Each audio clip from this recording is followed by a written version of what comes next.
இவன் சொன்னா, நம் மரணமே வந்தாலும் உன்னை என்னை பிரிக்காது. உன் தேவன் என் தேவன் சொல்லிட்டான். உன் தேவன் தான் என்னுடைய தேவன். அதுக்காக தான் சொன்ன, உன் செய்கைக்கு ஏற்ற பலன்.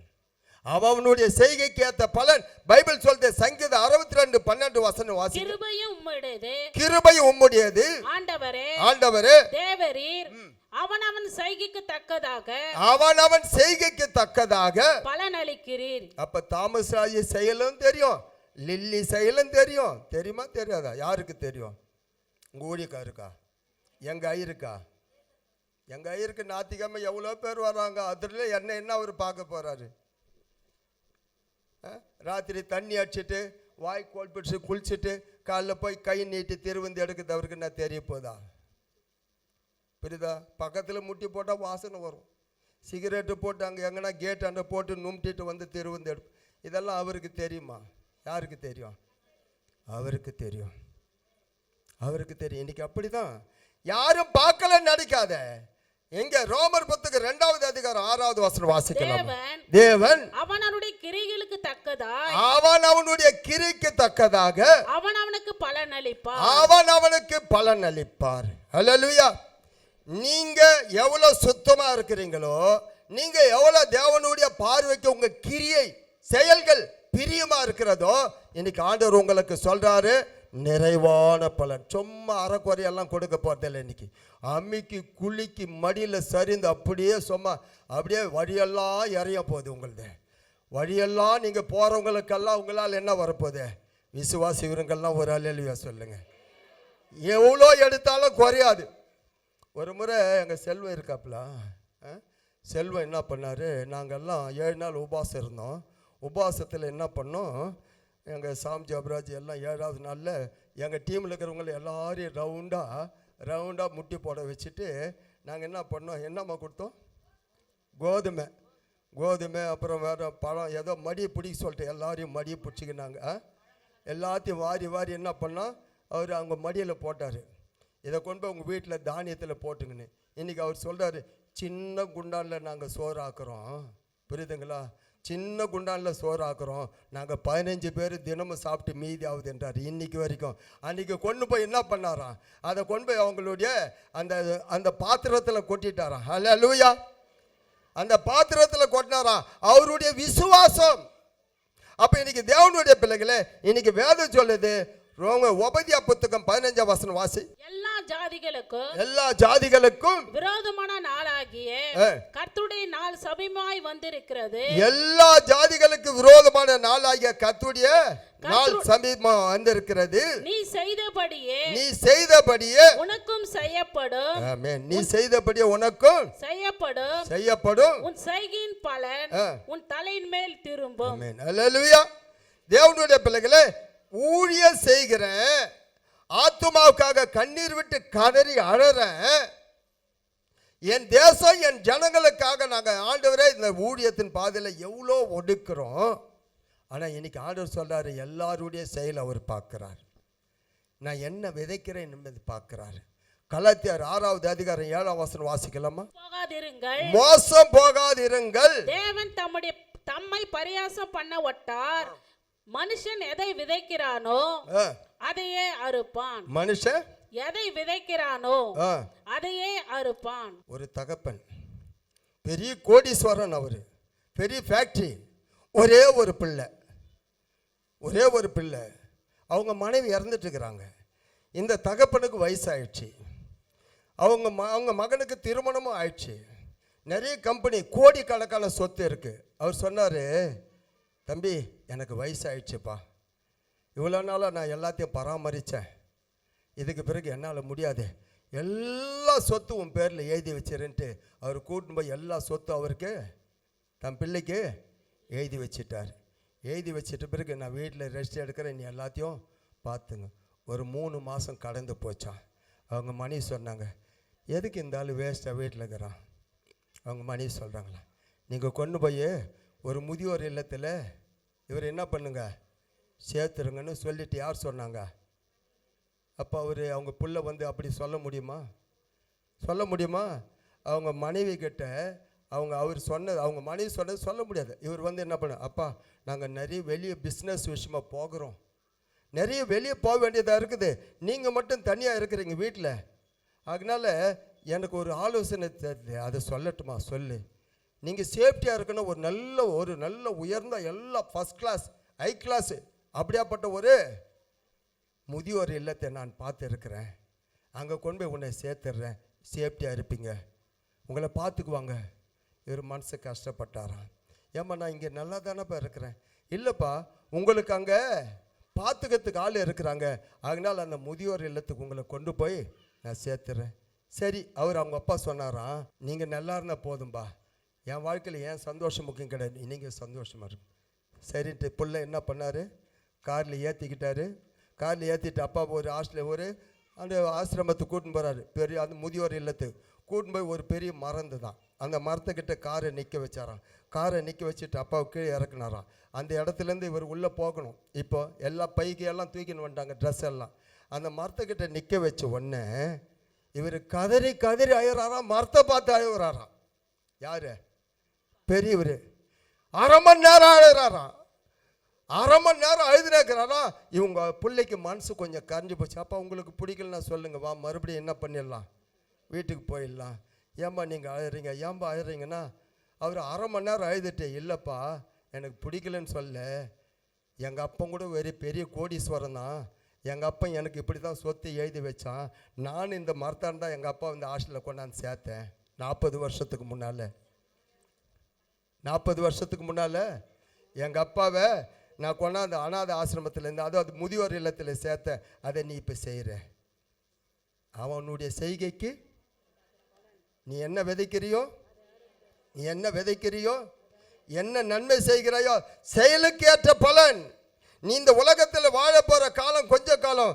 அங்கே பார்த்தீங்கன்னா கேரளாவில் நைட்டு படுத்தோம், ஒரு அம்மா சொல்கிறாங்க, பேட்டி சொல்கிறாங்க, நைட்டு படுத்தோம், கட்டிலெல்லாம் ஆடுதுன்னு என் பையன், அம்மா கட்டில் என்னம்மா தான் ஆடுதுன்னு எழுந்தாப்ப பெரிய பயங்கரமான காட்டாத்தி வெள்ளம் வருது. அப்படியே வீடு கீடு கம்ப்ளீட்டாக அப்படியே என் பிள்ளை 2 கையில் பிடிச்சிட்டு எங்களை தூக்கின்னு மலைக்காக கூட்டின்னு ஓடிட்டான். நேற்று பேட்டியில் சொல்கிறாங்க. இன்றைக்கி படுத்தவங்க காலையில் இல்லை, மண்ணுக்குள்ளே மூடி மறைக்கப்பட்டு விட்டாங்க. மறுபடியும் செய்ய முடியுமா? மறுபடியும் நம்ம வாழ்க்கையில் காண முடியுமா? தேவனுடைய பிள்ளைகளே, இன்றைக்கி வேதம் சொல்லுகிறது, நீங்களும் நானும் வாசித்து பாருங்கள், நீங்களும் நானும் ஆண்டவருக்காக உழைக்கிறோம், இந்த ஊழியத்துக்காக எவ்வளோ கஷ்டப்படுறோம். நீங்கள் எவ்வளோ பேர் என்னோடு கூட ஜெபிக்கிறீங்க. ஆனால் ஆண்டவர் சொல்கிறார், அது வீணாய் போகாது. ஒவ்வொரு வாழ்க்கையில் ஒரு கலசம் தண்ணி கொடுத்தாலும் பலன் இல்லாமல் போகாது. ஐயா ஒன்றுமே இல்லை, நான் இவ்வளோ கஷ்டப்பட்டேன் இவ்வளோ நாளாக. ஏசாயா புத்தகம் 49வது அதிகாரத்தில் 4வது வசனத்தை வாசி. அதற்கு நான் உழைக்கிறேன், வீண வியர்த்தமாய் என் பலனை செலவழிக்கிறேன், ஆகிலும் என் நியாயம் கர்த்தரிடத்திலும் என் பலன் என் தேவனிடத்தில் இருக்கிறது. அல்லேலூயா. கைகளை தட்டிதான். எப்போ நீ ஊழியத்துக்கோ எப்போ ஆத்துமாக்கோ நீ ஏதோ ஒரு காரியத்தை செய்து இருக்கிற, ஆனால் யாருக்கும் தெரியாது. எந்த ஊழியக்காரனுக்கு தெரியாமல் ரகசியமாக கொடுத்து இருக்கலாம். என் பேரே வரக்கூடாது, என் பேர் யாருக்கும் தெரியக்கூடாது. நான் அப்படி தான் நிறைய செய்வேன். என் பேர் வரக்கூடாது. நான் எந்த பேரெல்லாம் எழுதி கூட போட மாட்டேன். சர்ச்சில் காணிக்கெல்லாம் எழுதி போடவே மாட்டேன். ஆவியானவர் என்ன சொல்கிறார் அதை செய்வேன். நான் யாருக்கு தெரியணும்? ஏன்னு கேட்டேன்னா, ஆண்டவருக்கு தெரிஞ்சால் போதும். என் வாழ்க்கையில் அவர் என்னை உயர்த்த விட்டா கூட பரவாயில்ல. அதனால தான் சொல்றாரு, நான் விருதாவாக உழைக்கிறேன், வீண வியர்த்தமாய் என் பலனை செலவழிக்கிறேன், ஆகிலும் என் நியாயம் கர்த்தரிடத்திலும் என் பலன் என் தேவனிடத்திலும் இருக்கிறது. ஆமென். அல்லேலூயா. எனக்கு பலன் அங்க இருக்குதுயா. நான் விதைக்கிறேன், ஆண்டவர் அவருடைய பரலோக ராஜ்யத்திற்காக கொடுக்கிறேன், பரலோக ராஜ்யம் கட்டுவதற்காக நான் கரங்கோத்து நிற்கிறேன், கழுத்து கொடுக்கிறேன். ஆனாலும் எனக்கு அங்கே பலன் உண்டு. யார் உன்னை பேச்சிக்கிறாங்களோ இல்லையோ, ஆண்டவர் உன்னை கனம் பண்ணுவார். வேதத்தில் எஸ்தர் புத்தகத்துல 6வது அதிகாரம் 1லிருந்து 3 வரைக்கும் வாசிங்க.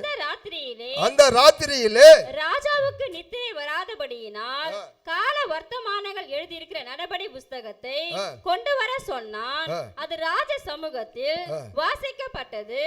அப்பொழுது வாசல் காவலாளரில் ராஜாவின் 2 பிரதானிகள் ஆகிய பிக்தானும் தேரேசும் ராஜாவாகிய அகஸ்வேருவின் மேல் கை போட பார்த்த செய்தியை மொர்தெகாய்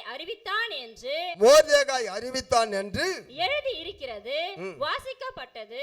அப்பொழுது ராஜா இதற்காக மொர்தெகாய்க்கு கனமும் மேன்மையும் செய்யப்பட்டதா என்று கேட்டான். வாசல்ல உட்கார்ந்துக்கிறாங்க ஒருத்தன், மொர்தெகாய் வாசல்ல உட்கார்ந்துக்கிறான். எத்தனையோ வருஷத்துக்கு முன்னால ராஜாவை கொலை செய்வதற்கு சூழ்ச்சி பண்ணாங்க. அதை அவன் அறிவிக்கிறான், ராஜாவை கொலை பண்ண வராங்கன்னு. அந்த நாளில் அந்த ஆபத்தில் ராஜா காப்பாற்றப்படுகிறார். அந்த நடபடி புத்தகத்தில் எழுதப்படுகிறது. ஆனா அவனுக்கு ஒன்றுமே செய்யல. எத்தனையோ வருஷமாய் 10 வருஷமா அதனுடைய பலன் இல்லை. ஒரு நாள் ராத்திரியில ராஜாவுக்கு தூக்கம் வரல. தூக்கம் வராத போது அந்த புத்தகத்தை மறுபடியும் நாமெல்லாம் கூட என்ன பண்ணுவோம், தூக்கம் வரல நைட்டில் என்ன பண்ணுவோம், செல்லு எடுத்துக்குவோம். செல்லு எடுத்துன்னு நோண்டிகிட்டே இருப்போம். கிடையாது, அந்த ராஜா பழைய நம்மெல்லாம் பழைய டைரி எல்லாம் பார்ப்போம் நாங்கள்லாம். அப்போ தேவனுடைய இல்லை அந்த ராஜா அந்த புத்தகத்தை வாசிக்கிறாரு, நடபடி புத்தகத்தை. இந்த மொர்தெகாய் தான் என் உயிரை காப்பாற்ற. அவனுக்கு ஏதாவது கனம் பண்ணாங்களா? ஒன்றும் பண்ணல, ஒன்றுமே பண்ணல. அதுக்கு தான் சொல்கிறேன், உனக்கு யார் மனுஷன் கனம் பண்ணுறான், யார் உன்னை உயர்த்துறான், யார் உன்னை ஒருத்தன் உன்னை உயர்த்துறான்னா கீழே அவன் தள்ள போகிறான்னு அர்த்தம். ஆண்டவர் உன்னை உயர்த்தினா ஒருவனை உன்னை கீழே தள்ள முடியாது. அங்க பாருங்க, அவனுக்கு ஏதாவது செய்யப்பட்டது இல்லை. 10ஆம் வசனம் வாசி. அப்பொழுது ராஜா ஆமானை நோக்கி, சீக்கிரமாய் நீ சொன்னபடி வஸ்திரத்தையும் குதிரையும் கொண்டு போய் ராஜ அரண்மனையின் வாசலில் உட்கார்ந்திருக்கிற யூதனாகிய மொர்தெகாய்க்கு அந்த பிரகாரம் செய். பாருங்க என்ன சொல்றான்னு, அவனுக்கு என்ன கனம் பண்ணாங்கன்னா, வாசலில உட்கார்ந்து இருக்கிற மொர்தெகாயை கிரீடத்தை வச்சு வஸ்திரத்தை போட்டு அவனை பார்த்தீங்கன்னா ராஜா அங்க குதிரை மேல ஏற்றி ஊர்வலமா கனம் பண்றாங்க. கைகளை தட்டி தேவன் மகிமைப்பட்டு. எப்பவோ செய்தது, 10 வருஷத்துக்கு முன்னே செஞ்சது, அதனுடைய பலன் செய்கைக்கு ஏற்ற பலன் சமயத்துக்கு நேரத்துக்கு வரும். ஆமே. நீ என்ன நினைக்கிற, நான் இவ்வளோ பண்ணேன், எவ்வளோ கஷ்டப்பட்டேன், எவ்வளோ உழைச்சேன், எவ்வளோ கொடுத்தேன், எனக்கு இன்னும் ஒன்றுமே நடக்கலையே. மனுஷன் மறந்துடுவான். எபிரேயர் புத்தகம் 6:10 மனுஷன் மறந்துடுவான், தேவன் மறக்க அநீதி உள்ள தேவன் இல்லை. அல்லேலூயா. தேவன் மறக்கவே மாட்டார். நீங்க செய்கிற காரியத்தை, ஆண்டவருக்காக செய்கிற ஒவ்வொரு காரியத்தை, பரலோக ராஜ்யத்தின் வேலைக்கு நீங்க செய்கிறதை தேவன் மறக்க அநீதி உள்ள தேவன் இல்லை. அதனுடைய பலன் கண்டிப்பா சொல்ற. அவரால் கொஞ்சமல்ல, ஒரு முறை என்கிட்ட ஒரு பெரிய பாக்ஸில் சாக்லேட் கவரில் கொண்டாந்து கொடுத்தாங்க. அப்போ என் ஊழியத்தில் இருக்கிறவங்களுக்கு எல்லாருக்கும் கொடுக்க சொன்னாங்க. நான் என்ன பண்ணேன், பபினா கிட்ட கொடுத்து, பபினா எல்லாருக்கும் கொடுத்துட்டு வாமான்னு சொன்னேன். பபினா 4 நாள் எடுத்து கொடுத்தது எல்லாருக்கும். பபினா 4 நாள் சாக்லேட் கொடுத்து ஊழியத்தில் இருக்கிறவங்களுக்கு.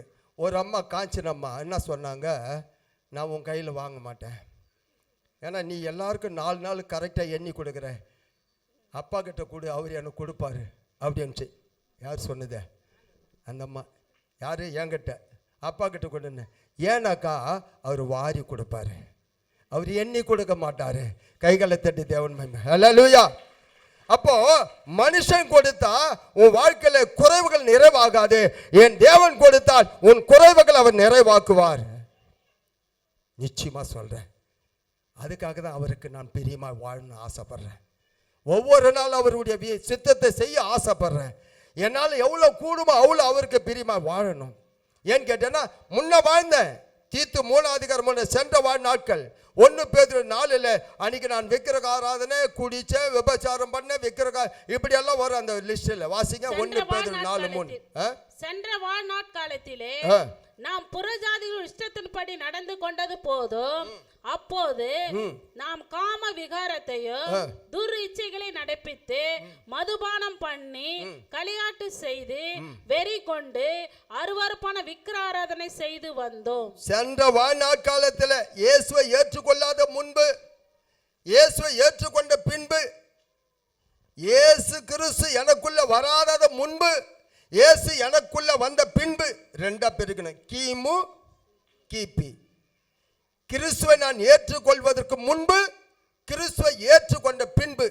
அப்ப என் வாழ்க்கையில செயல்கள் முக்கியம். நான் இயேசுவை ஏற்றுக்கிட்டேன், அவர் பிள்ளைய மாறிட்டேன், வேதத்தை எடுத்துட்டேன். நான் எப்படி வாழறேன்? ஏன் என் வாழ்க்கையில் இன்னும் குறை? ஏன் என் பிள்ளைகளுக்கு திருமணம் நடக்கலை? ஏன் என் வீடு கட்டலை? அவரால் என்ன முடியாது? அவர் கை குறுக்கி போச்சா? அவர் செவி மந்தம் ஆயிடுச்சா? ஏதோ ஒரு குறை நம்மக்கிட்ட இருக்கு. ஆண்டவர் பார்வைக்கு அருவருப்பாய் வாழ்ந்து கொண்டு இருக்கிறோம். எபேசியர் புத்தகம் 2வது அதிகாரத்தில் 3வது வசனத்தை வாசிக்கலாமா? அவர்களுக்குள்ளே நாம் எல்லாரும் முற்காலத்திலே நமது மாம்ச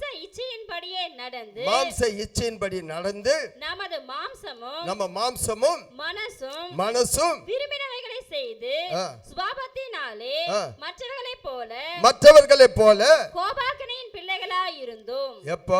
முற்காலத்தில் ஆண்டவர் கோபம் என் மேல இருந்தது. இப்போ என் மேலே என்ன இருக்குது? எனக்கு பிரியமானவனே, நான் உன்னை நினைச்சிட்டே இருக்கிறேன். அப்போ ஆண்டவர் பிரியமானவனாய் நான் வாழணும்னா அவருக்கு பிரியமானதை செய்யணும். நான் எஜமானுடைய சித்தத்தை செய்யணும். இன்னைக்கு உங்கள் வாழ்க்கையில் உங்களை ஊய்ந்து ஆராய்ந்து பார்க்கணும்.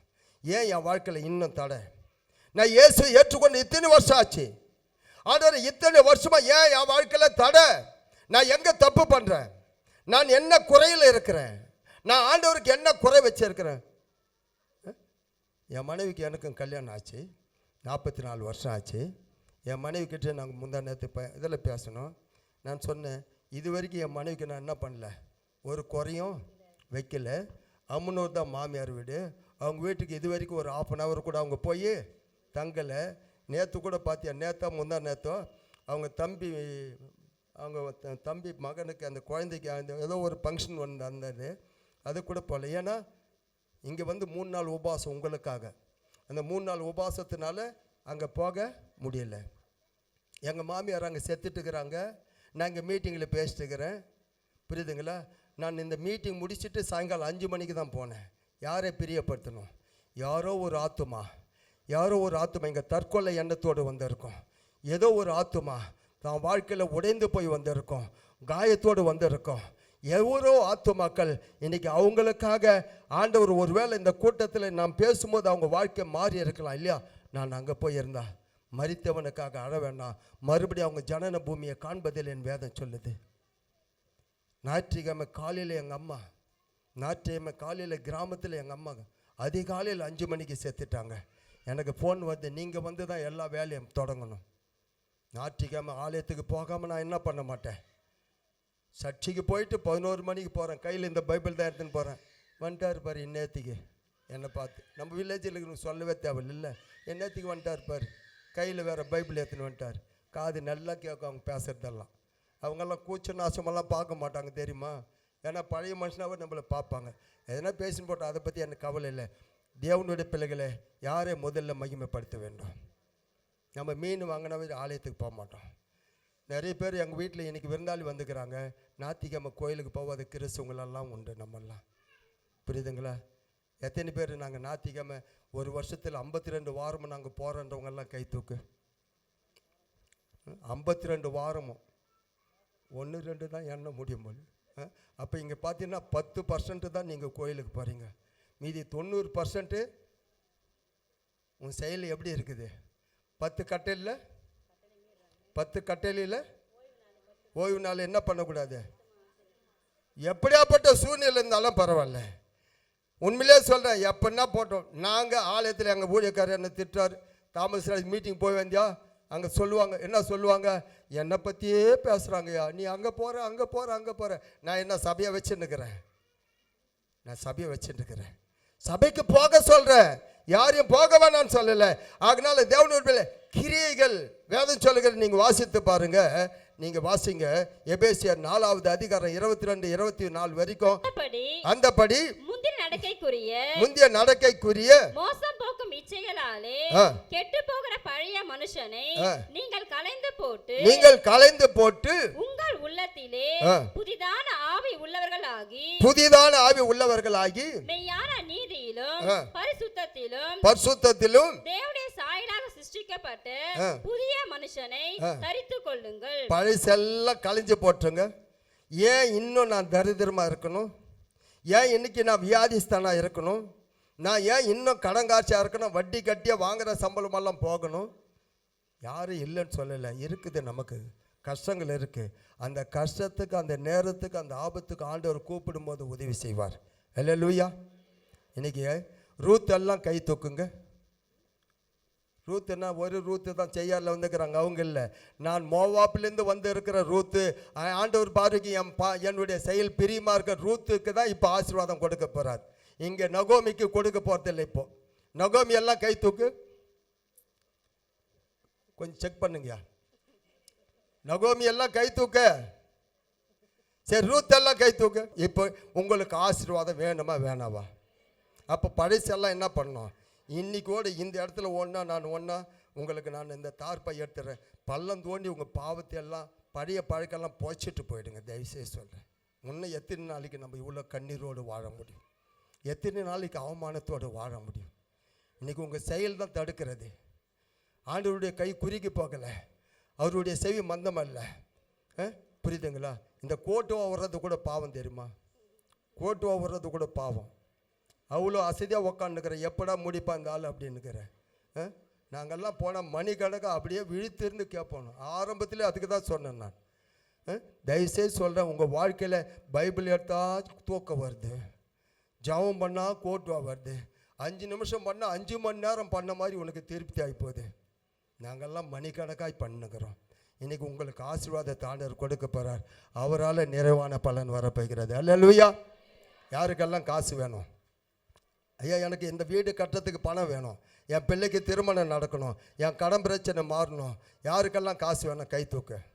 இந்த பெங்களூரில் ஒரு ஊழியக்காரர் ஜெபம் பண்ண உடனே மணி பஸ்ஸில் இந்த காட்டினார். அப்படியெல்லாம் இல்லை, அப்படியெல்லாம் நான் சொல்லலை. பிலிப்பு 4:19 உங்கள் குறைவுகள் எல்லாம் அவருடைய ஐஸ்வர்யத்தினாலே இப்போ அவர் நிறைவாக்க போகிறார் உங்கள் குறைவுகளை. ஏன்னாக்கா இப்போ நான் ஜெபிக்க போகிறேன். 1 கொரிந்தியர் 13 10 குறைவான இடத்திலே அவர் நிறைவானவர் வரப்போறார். வாசிங்க. நிறைவானவர் வரும்போது குறைவானது ஒழிந்து போகும். இப்போ உங்க வாழ்க்கையில குறையெல்லாம் போயிடு போகுது. இன்னைக்கு அந்த தரித்திரத்தின் ஆவியை இயேசுவின் நாமத்தினால போ. நான் மோவாப்பிலிருந்து வந்தாலும் நான் இயேசுவை ஏற்றுக்கொண்ட என்னுடைய வாழ்க்கையில ஆண்டவருக்கு பிரியமாய் வாழப்போகிறேன். இன்னைக்கு நீ இந்த செகண்ட் நீ முடிவு எடுத்தியானா ரொம்ப தூரம் கிடையாது. அடுத்த செகண்ட் நீ காலை எடுத்து வைக்கும்போது உனக்கு கதவை திறந்து வைப்பார். இந்த சின்ன பாவம் தான் பெரிய ஆசீர்வாதத்தை கெடுக்கிறது. சென்ற வாழ்நாட்களில் வாழ்ந்த வாழ்க்கை உனக்குள்ளே, சென்ற வாழ்நாட்களில் வாழ்ந்த வாழ்க்கை. இங்கே யாருமே பொய் சொல்லக்கூடாது, யாருமே பொய். என் சகோதரிங்க இந்த கூட்டத்துக்கு வரும் எல்லாரும் உண்மையை தான் பேசுவீங்க. உண்மையை தவிர நான் வேறு ஒன்றும் சொல்லவே மாட்டேன் அப்படின்றவங்கெல்லாம் கை தூக்கு. நான் உண்மையை தான் சொல்லுவேன் அப்படின்றவங்க. என்ன 10 பேர் கூட கை சொல்லுங்க. அப்போ நிறைய பேர் பொய் சொல்கிறீங்க, நிறைய பேர் பொய் சொல்கிறீங்க. பொய் நாவு கர்த்தருக்கு. சரி, எத்தனை பேர் சீரியல் பார்க்குறீங்க? கை தூக்கு. நிச்சயமாக சொல்கிறேன், ஆண்டவர் உங்களை பார்த்துன்னுக்கிறார். கையை தூக்கலனா கூட கை வராது. சீரியல் பார்க்குறவங்கெல்லாம் கை தூக்கு. கையை நல்லா தூக்குமா. இன்னைக்கு ஒப்பு கொடுத்துரு. நான் சீரியல் பார்க்க மாட்டேன், நான் கேட்கறத கொடுன்னு சொல்லி கேளு. நான் கேட்கறத கேளு. ஆண்டவரை எந்தெந்த காரியம் ஆண்டவருக்கு பிரியம் இல்லையோ எங்கள் வீட்டுக்காரர்கிட்ட சண்டை போட மாட்டேன். அவர் அடிச்சா கூட காரி துப்பனா கூட வாங்கிக்குவேன்னு சொல்லு. அப்போ தான் அடுத்த மாதம் பார், தாமஸ் ராஜ் நல்ல மனுஷன், நான் அடிச்சா கூட உன்னை கூட்டத்துக்கு வர சொல்லிக்கிறார். நீ அப்படி தாங்கினா தான் உண்மையிலே சொல்கிற. அவர் அடுத்த மாதம் உன் கூட வருவார், அடுத்த மாதம் வருவார். நீ வந்த உடனே மூஞ்சி பாரு, வந்துட்டான் பாரு, வாடா போடா. ஆண்டவருக்கு அருவருப்பான காரியம். எந்தெந்த காரியம் நீ பண்ணுற, நீ சின்னதுன்னு நினைக்கிற, நீ சின்ன காரியம் நினைக்கிற. ஒரு குடத்தில் ஒரு சொட்டு விஷத்தை விட்டா காலி. உன் குடும்பத்தில் சமாதானம் போச்சு. நேற்று கூட எனக்கு கோவம் வந்துச்சு, ஆனால் உடனே போய் ஒப்புருவானே. கோவம் வரத்தான் செய்யும். உடனே என்ன பண்ணணும்? ஒப்புரவாகணும். 4 மாதம் 5 மாதம் பேசாத கணவன் மனைவெல்லாம் வீட்டில் இருக்கிறீங்க. வருஷ கணக்காக பேசாத. என்ன பண்ண? சாக்கலை எத்தனை போய் வை. தவறான காரியம் இதெல்லாம். தயவுசெய்து சொல்கிறேன், இன்றைக்கி நீ கேட்கறத கொடுக்க. நான் ஏன் சொல்கிறேன்னா, அவர் சொன்னார், இன்றைக்கி உனக்கு நீ திரும்பி போகும்போது வெறுமையாக போகக்கூடாது. அத்தனை பேரும் உங்கள் குறைவு நிறைவாக்கணும். ஆண்டவர் சொன்னார் உங்கள் குறைவுகளை அவர் நிறைவாக்குறார். வேதத்தில் 1 ராஜாக்கள் 17வது அதிகாரத்தில் உங்கள் வீட்டில் எண்ணெய் மாவு குறையோ என்னமோ எனக்கு தெரியாது, ஒரு 4 நாளைக்கு கூட வரல. எங்கே ஓட்டையில் போட்டது மாதிரி இருக்குது, பொத்தல் பையில் போட்டது மாதிரி இருக்குது. இன்றைக்கி ஆண்டவர் உங்கள் வாழ்க்கையில் எடுக்க எடுக்க அப்படியே வந்துன்னே இருக்கும். செல்வம் சொல்கிறாங்க பாரு, அவங்க வீட்டில் அரிசி எடுக்க எடுக்க வந்துன்னே இருக்குதான். அது என்ன ரகசியம் தெரியல, அது என்ன ரகசியம் தெரியல, எடுக்க எடுக்க வந்துன்னே இருக்குதான். வாசிங்க 14ஆம் வசனம். கர்த்தர் தேசத்தின் மேல் மழையை கட்டளையிடும் நாள் மட்டும், மழையை கட்டளையிடும் நாள் மட்டும் பானையில் மா செலவழிந்து போவதும் இல்லை, கடைசி மாவு செலவழிந்து போவதும் இல்லை, கலசத்தின் எண்ணெய் குறைந்து போவதும் இல்லை என்று இஸ்ரவேலின் தேவனாகிய கர்த்தர் சொல்லுகிறார் என்றான். அவள் போய் எலியாவின் சொற்படி செய்தால், எலியாவினுடைய சொல்படி செய்தால் அவளும் இவனும் அவள் வீட்டாரும் அநேக நாள் சாப்பிட்டார்கள். கர்த்தர் எலியாவை கொண்டு சொன்ன வார்த்தையின்படியே பானையிலே மா செலவழிந்து போகவும் இல்லை, கலசத்தில் எண்ணெய் குறைந்து போகவும் இல்லை. குறைவே குறையாது. உன் வாழ்க்கையில பட்னியா இருக்கவே மாட்டேன், காசு இல்லைன்னு சொல்லவே மாட்டேன். உண்மையிலே சொல்லாது, எங்கேருந்து வருமோன்னு தெரியாது, புதையிலெல்லாம் வராது, வரவே வராது. ஆண்டவர் ஆசீர்வதித்தால் கர்த்தருடைய ஆசீர்வாதமே அதனோட என்ன பண்ண மாட்டாரு. ஆகினால சொல்றேன் மகளே, ரூத் 3:11 சொல்லு, மகளே இப்ப நீ பயந்து பயந்து வந்த, நாளைக்கு அவனுக்கு என்ன சொல்றதுன்னு தெரியல. இந்த பெண்கள் இந்த குழுவில் வாங்கிடுறோம் பார்த்தியா, பெண்கள் குழுவில் வாங்குறமே லோனு, யாரெல்லாம் வாங்கிக்கிறவங்க வாங்கும் போது 10 அப்படியே 10 பேரை ஒன்றா போவோம். கட்டும்